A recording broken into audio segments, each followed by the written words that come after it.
It has to provide 3 square meals for the 5,000 hungry sailors who call the ship home. 5,000! The resulting process is a mind-boggling marvel of culinary engineering.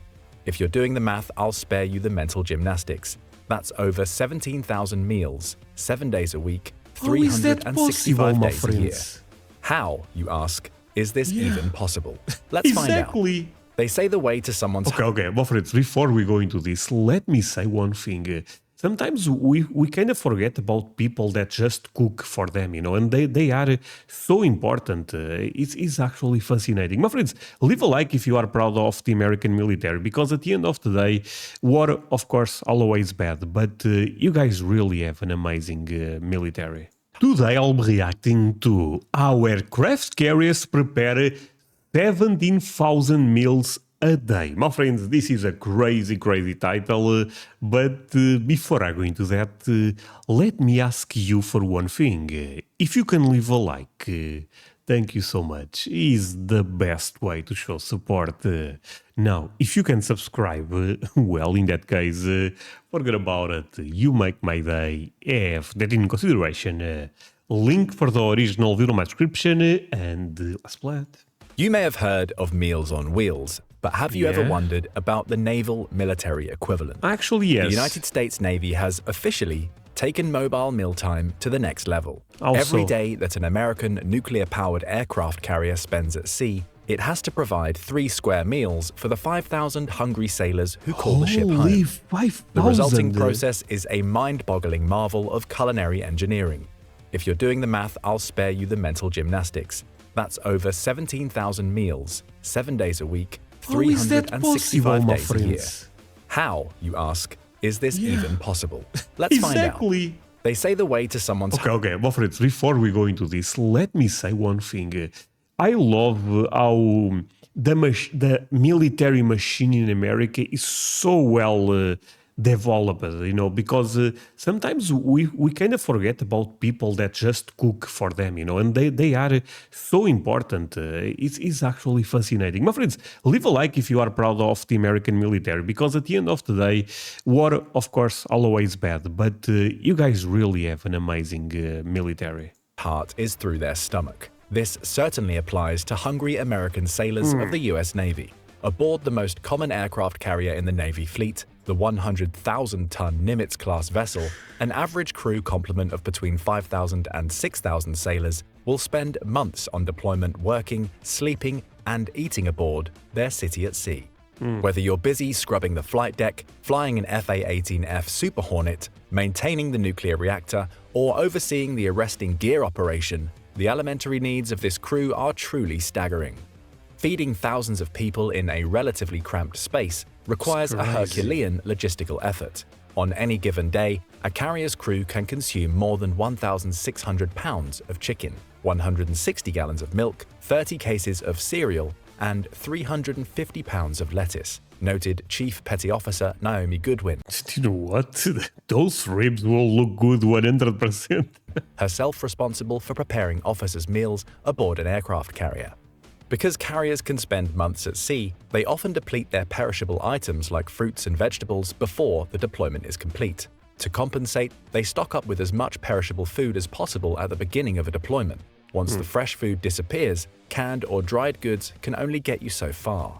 To maintain morale as stocks dwindle, a carrier's supply crew is regularly in contact with wholesale distributors who work to replenish stocks whenever a carrier comes near a port. When US Navy warships Okay. have to resupply at sea, they use a process called underway replenishment. Getting the food aboard is probably the hardest part. The alongside connective replenishment method is the most common form of underway replenishment. When a supply vessel pulls up to the carrier, it must match its speed on a parallel trajectory, a daunting task in rough seas and choppy winds. Once You, my friends, I never knew about this. Okay, I'm loving this video. in place, the two ships are connected by a hotline, followed by a much heavier duty messenger line, which facilitates the transfer of heavy pallets loaded with food, mail, fuel, and other supplies. Coasting across the open watery chasm separating the two vessels, the carrier's crew pulls in heavy palletized cargo and begins storing boxes of pineapples, tomatoes, apples, onions, potatoes, and more in one of the carrier's fluorescent-lit refrigeration and dry storage units. replete with hanging ethylene filters that preserve products over longer periods by trapping gases that cause ripening. Refrigeration units are traditionally located in a centralized area several decks beneath the galley. Vertically stacking galleys and storage areas was a deliberate design choice, giving cooks easy access to the ingredients they need at mealtime using hydraulic lifts and elevators. Resupply occurs every week or so, adding between 400 Oh, ladies, sorry, my friends, this is fascinating to see them actually sending the food. thousand and 1 million pounds of food to the carrier's stocks.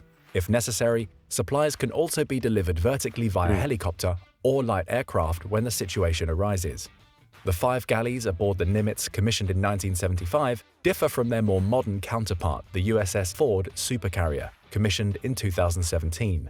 While the ships have the same footprint, one journalist observed, Sorry, man, my friends, but those are so damn beautiful. Look at that.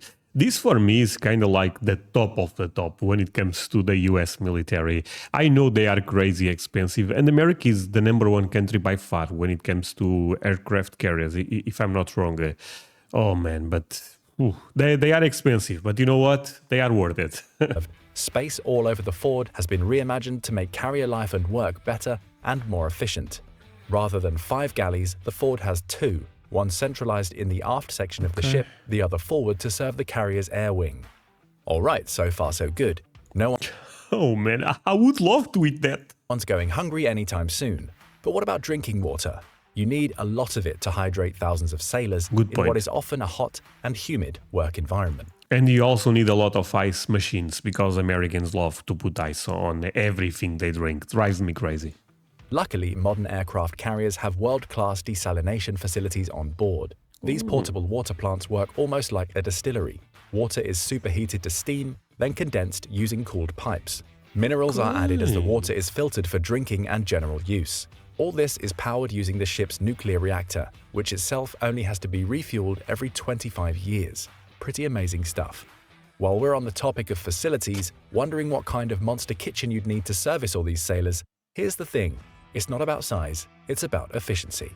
A carrier's cooking facilities have been well designed to cater to the masses. They have to be. A carrier is designed for efficiency. Below deck, snaking maze-like corridors and tiny rooms take advantage of every inch of available space.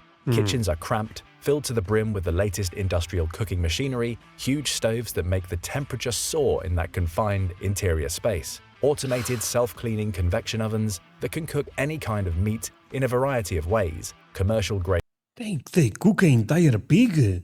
mixing bowls, rows upon rows of warming trays, soup vats, tilt skillets, deep fryers, broilers, commercial toasters, microwaves, food storage containers, drying racks, bussing carts, food processors, prep tables, blenders, and more. All this equipment enables culinary specialists to cook huge batches of food.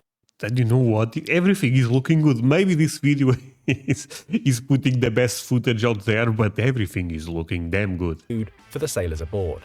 What does it all cost to feed a crew this size? Well, I have no idea, but I suspect a lot of money. grab your wallet because it'll cost a pretty penny. Senior much? Chief Francis Pattle, a culinary specialist aboard the George H.W. Bush, estimated that the Navy spends somewhere between $45,000 to $65,000 a day on food at sea. That's $1.8 million a month. It's pretty good bang for your buck considering what you get. 16,000 to 18,000 meals a day, from 6 a.m. breakfasts through to the aptly named mid-rats or midnight rations. But how do the meals actually get prepared? Teams of chefs, known as culinary specialists, form the dream team aboard the carrier. There are around 93 culinary specialists in all who follow a strict 15-day menu cycle to simplify the meal selection process. The regimented cooking process has been optimized for mass production. Cooks spend hours bulk prepping huge batches of food, a constant Damn, what is this? Is this a pumpkin pie or something? I never had this. responsibility that can be monotonous at times. They To even add make variety pies. to their own schedules, junior cooks are trained on different tasks to make them more versatile in the galley. It is hard work, sometimes at strange hours. The breakfast shift can wake up as early as 3 a.m. to have enough time to prepare enough pancake batter, sausages, oatmeal, eggs, and bacon to go round. Cooks tend to work 12 to 16-hour shifts that involve prep work, serving, and cleaning. Punctuality and quality are key. culinary specialists. You know what? I hope they are very well paid, my friends, because this is a tremendous job and a are held difficult to one. high standards, the same as those they serve on a daily basis. Special meals punctuate an otherwise routine menu offering. Anything from Taco Tuesday to a Mongolian grill and a special birthday meal each calendar month that can include a tablecloth, wine glasses, nice music, and a main course of prime rib or lobster. Are sure morale boosters. On most What a beauty. I love the aircraft carriers in America. My friends, look, I'm going to be honest. I know you guys spend a lot of money with the military base, but 17 meals a day? Holy, that's crazy. And that's just one aircraft carrier. Look, you have to be proud of the US military because you guys spend a lot of money. But at the end of the day, it's also so impressive what you do. Again, leave a like if you agree. naval vessels, officers eat in their own mess, known as a wardroom, smaller and more refined than the canteen area. An officer's mess boasts padded chairs, tablecloths, and glasses of Coke, garnished with slices of lemon. In the wardroom, cooks stick to the same menu cycle as their counterparts in the general mess. See, this is why America is so strong. Look what they are feeding to the people, my friends. Take a look. Oh, look at that. Okay, we go back. Take a look. Take a look. Tablecloths. We go 2 times faster. Garnished with slices of lemon. In the wardroom, cooks stick to the same menu cycle as... My friends, the American soldiers are eating this. That's why they kick ass, you know. Holy sweet potato. As their counterparts in the general mess. But smaller amounts of people to feed, in the hundreds rather than the thousands, means they can take time to cook and present the food. Not gonna lie, that is looking delicious. A bit more luxuriously. The wardroom, of course, still isn't the finest dining establishment aboard ship. That is reserved for the captain's cabin, a modest-sized room with hints of the old-fashioned ocean liner about it, where a personal chef diverges from the standard menu, preparing fresh meals for the captain and their guests from whatever ingredients they can find on the ship. Oh, this is the gourmet stuff. No. Put me back on the other. The other, I bet it will be better. Yes, sailors on deployment tend to eat far better than their land-based counterparts in the field. Nobody eats MREs at sea. Underway replenishment adds freshness to shipboard food, even if it is prepared on an industrial scale. One of the favorite meals at sea is chicken wings, but to serve it, culinary specialists must prepare 1,600 kilograms of chicken each time, a number that reinforces the logistical scale of this insane feeding operation.